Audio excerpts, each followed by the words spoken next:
5 तक ही हम पढ़े जी। 5 के बाद हम एकदम बिरहा में लीन हो गए। हमारी सबसे पहले बिरहा विश्वनाथ भैया से हुई। क्या आपका कुछ कैसेट वगैरह भी बना या यूट्यूब पर तमाम सारी हमारे गीतें हैं। बिरहा से आपने क्या क्या हासिल किया? पूर्वांचल का कोई गांव नहीं बचा, कोई जिला नहीं बचा जहाँ के लोग हमको नहीं जानते। कैसे बिरहा का ग्रेस बचेगा? पुराने कलाकारों को कोई बहुत इंटरेस्ट नहीं दे रहा है। हमारे करताल बजाने की एक कला अजब है।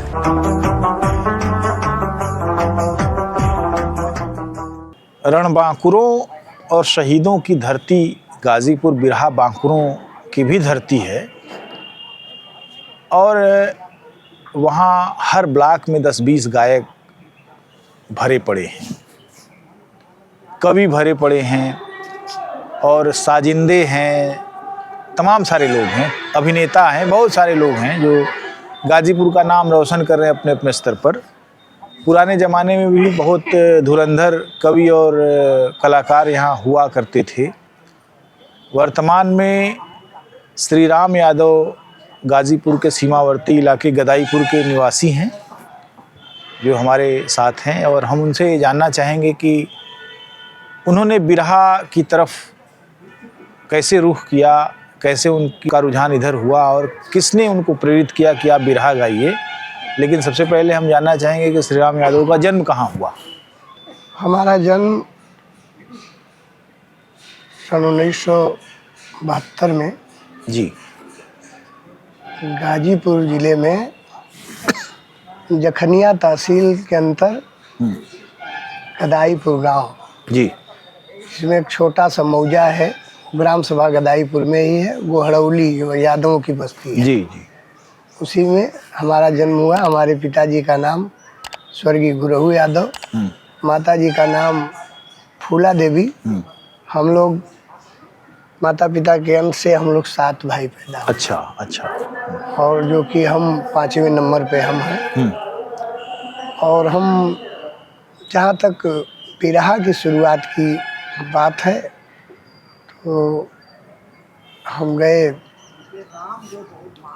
विद्यालय स्कूल में और 5वीं कक्षा में जब हम पहुँचे तो वहाँ हम बाल सभा होती है, आज भी अभी होती है, अब तो खैर टीचर लोग ही उतना इंटरेस्टेड नहीं है। तो उसमें बाल सभा होती थी तो मुझे मास्टर लोग, लड़के लोग, सभी लोग यही कहते थे कि बहुत अच्छा गला है, बहुत अच्छा गला है, आगे चल के लड़का गाए बजाएगा अच्छा।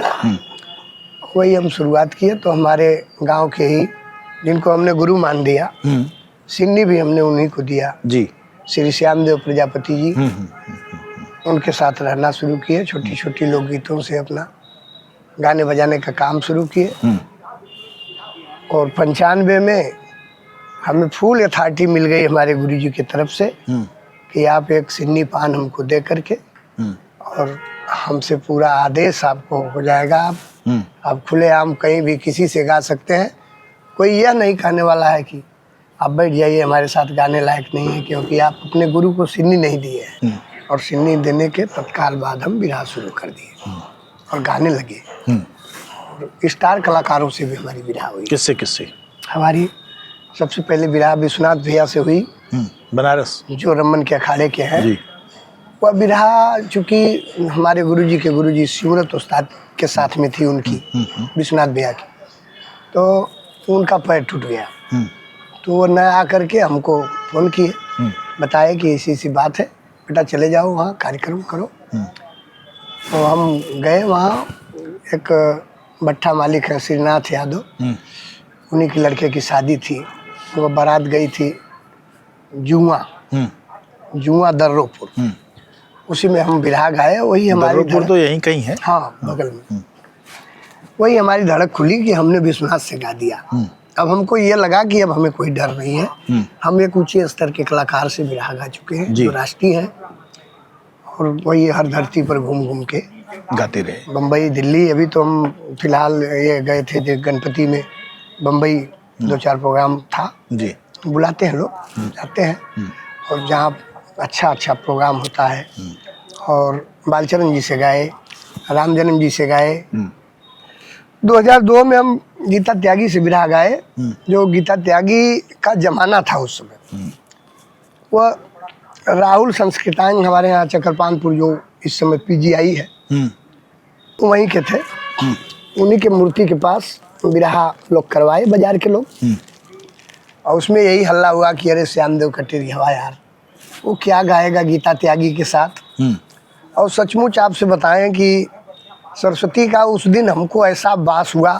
हमारे गुरबारी कवि जी हारमोनियम पर संगत कर रहे थे और ढोलक पर भी अखिलेश बाबू था, और हमें इतना बल हुआ ऐसी बिरहा गाए कि मतलब ये कहिए कि गीता खुद अपने मुंह से कह दी कि बारे श्री राम भाई, अब अभी तो हम आपको टेरी कहते देखते थे श्यामदेव भैया के साथ में, लेकिन यार गजब की बिरहा गा दिए। धीरे धीरे इसी तरह से गाते बजाते बालचरण जी के साथ गाए। एक बार इनकी तबीयत खराब हो गई थी श्यामदेव जी की, हम भी टेरी कर रहे थे और वहीं गए, इनका धोती कुर्ता पहने और मंच पे चढ़ गए। वहाँ भी लोग खंडन किए कि अरे वही टेरी हवा है यार, क्या गाएगा। लेकिन बालचरण भाई अपने मुंह से अभी आए थे, उनका स्वागत समारोह रखे थे हम संत मौनी बाबा इंटर कॉलेज पर जी। वो अपने मुंह से कह दिए कि भाई ये श्री राम जी एक ऐसे कलाकार हैं कि कभी कभी हम लोगों से बिरहा हो जाती थी तो हम लोग की भी रूह कांपती थी। आवाज़ के इतने धनी कलाकार हैं कि बहुत अच्छे कलाकार हैं श्री राम जी। तो अब चूँकि दूसरे के मुंह से अपनी बड़ाई हम उसको मानते नहीं हैं, जब हमारा कर्म ऐसा हो, हमारा काम ऐसा हो। हाँ, ये है कि अपने बल पौरुष के जरिए हम ये समझते थे कि ये हमसे बड़े कलाकार हैं, लेकिन हम गाएंगे तो इनसे जरा भी मध्यम नहीं गाएंगे, इससे खराब नहीं गाएंगे, इनके बराबर में नहीं गाएंगे, तो इनसे थोड़ा मोड़ा नॉर्मल रहेंगे। और सभी लोगों से बिरहा गाए। और तो क्या आपका कुछ कैसेट वगैरह भी बना या? एकदम कैसेट क्या, जब हम लोग आ गए तो यूट्यूब का आ गया जमाना। जी जी, यूट्यूब पर तमाम सारी हमारे गीतें हैं। अच्छा, हाँ। तो बिरहा से आपने क्या क्या हासिल किया? बिरहा से देखिए, हम जब बम्बई गए थे 9 दिन नवरात्रि में रह गए और 11 दिन गणपति में रह गए। तो हमें ये लगा कि रुपया पैसा तो सभी लोग कमाते हैं, लेकिन बिरहा में हमको ये लगा कि पूर्वांचल का कोई गांव नहीं बचा, कोई जिला नहीं बचा जहाँ के लोग हमको नहीं जानते। वाह, अच्छा। बस सबसे बड़ी खुशी हमको ये है कि हम अब इधर 10-20 कोस के माने में या 100 किलोमीटर के अंदर में हम उत्तर दक्षिण पूर्व पश्चिम कहीं भी चले जाएं तो ये नहीं रहेगा कि हम चुपचाप कहीं किसी के दरवाजे पर खड़ा है, कोई फंक्शन है और उसमें उस फंक्शन में हमसे कोई बात न करे। कोई न कोई 10-5 आदमी लोग मिल जाते हैं। यह बड़ी सबसे बड़ी उपलब्धि हमको ये लगती है। पैसा कमाना न कमाना ये तो अलग बात है। अब चूँकि गाना बजाना भी कमज़ोर हो गया है जी, और हमारा बड़ा वाला बच्चा ट्रेन चलाता है, अब वह कमाने लगा तो हम अपने गृहस्थी आश्रम में अपना लीन हो गए, उसी में चल रहा है। तो अभी जो नए नए गवैये आ रहे हैं अपनी एक पीढ़ी को पूरा पीछे ढकेल दे रहे हैं। हाँ हाँ। तो अब कैसा लगता है आपको? जैसे हमको ये लगता है, देखिए एक रोज हमारी बिरहा एक कलाकार से थी, तो गाते गाते वह एक पावर ब्रेक लगाता है चर्र से। हमने कहा यार ये जो तुम काम कर रहे हो भैया, यह काम तो हमारे पूर्वज 30 साल पहले शुरू की थी और अभी 2-4-5 साल हुआ होगा अभी इस पर ब्रेक लगा है, क्योंकि उम्र हो गई भाई।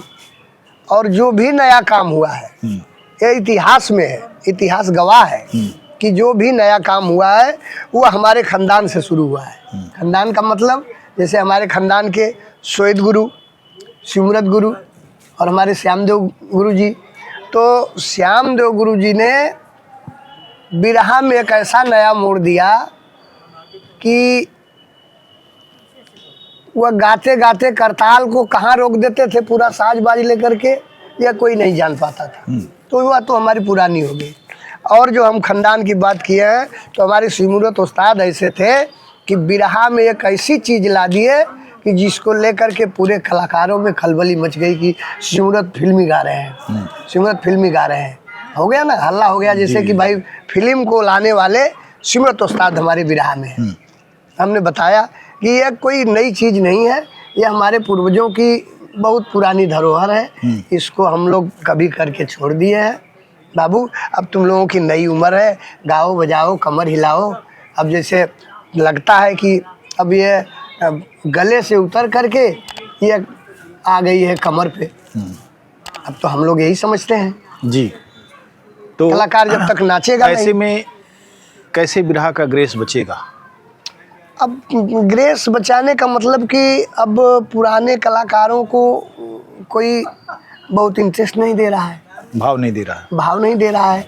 अगर भाव देते, 10 गांव में 10 पुराने कलाकार जाते, गाते बजाते, 10 लोगों को बताते, तो बच्चों लोगों में एक नया संदेश जाता कि ये भाई बुढ़ऊ आल ना तो कुछ ऐसा बात बताना यार कि जिससे एक देखिए बहुत विद्वान आदमी हमसे बताने लगे कि श्री राम जी देखिए ये बिरहा का लोप जो हो रहा है, संगीत का जो लोप हो रहा है, संगीत एक ऐसी दवा है कि किसी का मान लीजिए जवान बेटा मर गया, वो अपने घर में बैठा हुआ है, खोया खोया सा रहता है, बगल में रामदेव, विजय लाल यादव, ओम प्रकाश या राम जन्म टोपी किसी का कार्यक्रम लग गया, तो लोग पास पड़ोस के लोग यही कहते हैं कि अरे यार 20 दिन 21 दिन हो गया, जो होना था सो हो गया, चलिए एक कार्यक्रम है उसमें थोड़ा सा मनोरंजन देखा जाए।